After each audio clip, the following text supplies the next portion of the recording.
രാത്രിയിൽ മാത്രം നമ്മൾ കണ്ട് ശീലിച്ച അമ്പിളിയമ്മാവനെ അടുത്തു കാണണമെന്ന് ആഗ്രഹിക്കാത്തവരെ ആരും ഉണ്ടാകില്ല.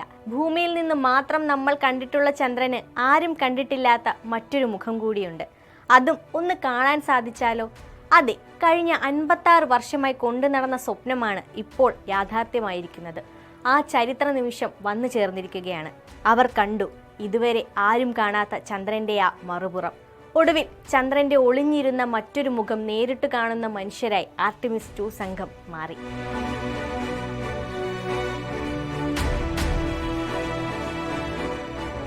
അപ്പോളോ 13 മുമ്പ് രചിച്ച റെക്കോർഡാണ് ആർട്ടിമിസ് ഇതിലൂടെ മറികടന്നിരിക്കുന്നത്.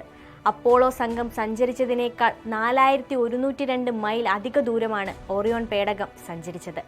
ഇതോടെ ഭൂമിയിൽ നിന്ന് ഏറ്റവും അധിക ദൂരം സഞ്ചരിച്ച റെക്കോർഡും ദൗത്യ സംഘാംഗങ്ങൾ സ്വന്തമാക്കി. ഏപ്രിൽ 1 ബുധനാഴ്ചയാണ് അമേരിക്കക്കാരായ Reid Wiseman, Victor Glover, Christina Koch എന്നിവരെയും കാനഡക്കാരൻ ജെറമി ഹാൻസനെയും വഹിച്ച് ഓറിയോൺ പേടകം യാത്ര ആരംഭിച്ചത്. ഒരു ദിവസം ഭൂമിയെ ഭ്രമണം ചെയ്ത ശേഷമാണ് പേടകം സഞ്ചാരപഥം മാറ്റി ചന്ദ്രനിലേക്കുള്ള യാത്ര ആരംഭിച്ചത്. ചന്ദ്രന് സമീപത്തു കൂടെയുള്ള സഞ്ചാരം ആരംഭിച്ചതോടെ പേടകം പൂർണ്ണമായും ഇരുട്ടിലായി. ഭൂമിയുമായുള്ള ആശയവിനിമയം 40 മിനിറ്റോളം തടസ്സപ്പെടുകയും ചെയ്തു.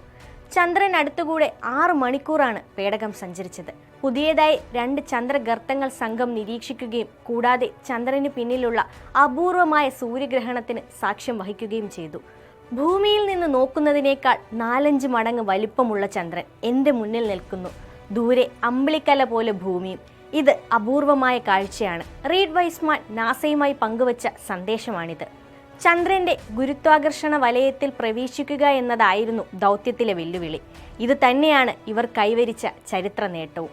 അപ്പോളോ 13 ഉപയോഗിച്ച ഫ്രീ റിട്ടേൺ ട്രജക്ടറി എന്ന സാങ്കേതിക വിദ്യ തന്നെയാണ് ആർടെമിസ് 2 ഉപയോഗിച്ചിരിക്കുന്നത്. ഇത് ഇന്ധന ചെലവ് കുറയ്ക്കാൻ സഹായിക്കും. ചന്ദ്രന്റെ വിദൂരവശത്തെ ചിത്രങ്ങളടക്കം ആർടെമിസ് പകർത്തിയിട്ടുണ്ട്. ഭൂമിയിൽ നിന്ന് 4 യാത്രികരുമായി യാത്ര തിരിച്ച ഒറിയോൺ പേടകത്തിന് ഇന്റഗ്രിറ്റി എന്നാണ് പേര് നൽകിയിരിക്കുന്നത്. ബഹിരാകാശ യാത്രാ റെക്കോർഡിനു പുറമെ ചന്ദ്രനിലെ 2 ഗർത്തങ്ങൾക്ക് പേരിടാനും ക്രൂ നിർദ്ദേശിച്ചിട്ടുണ്ട്. ആദ്യത്തേതിന് അവരുടെ ബഹിരാകാശ പേടകമായ ഇന്റഗ്രിറ്റിയുടെ പേരും രണ്ടാമത്തേതിന് റീഡ് വൈസ്മാന്റെ ജീവിത പങ്കാളി കരോളിന്റെ പേര് നൽകണമെന്നും നിർദ്ദേശമുണ്ട്.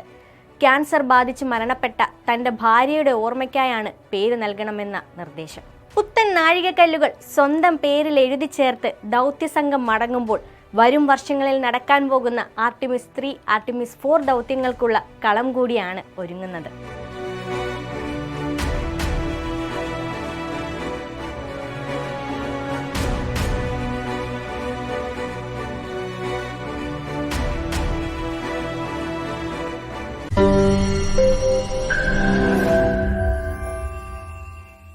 ലോകത്തെവിടെയായാലും ഏത് സമയത്തും 24 വാർത്തകളും ഓഗ്മെന്റഡ് റിയാലിറ്റി പാക്കേജുകളും എക്സ്പ്ലെയിനറുകളും വിശദമായി കാണാൻ ഞങ്ങളുടെ യൂട്യൂബ് ചാനൽ നിങ്ങൾക്ക് സബ്സ്ക്രൈബ് ചെയ്യാം.